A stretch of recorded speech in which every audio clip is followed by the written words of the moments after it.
Asik kok.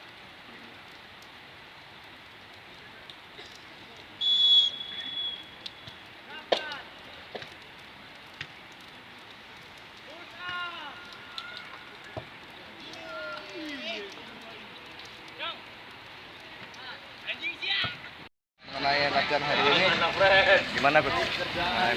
Latihan kita hari ini. Kita latihan transisi aja, defensi tackling. Ini jadi latihan kita terakhir sebelum ke Jogja. Ya. Nah nantinya kita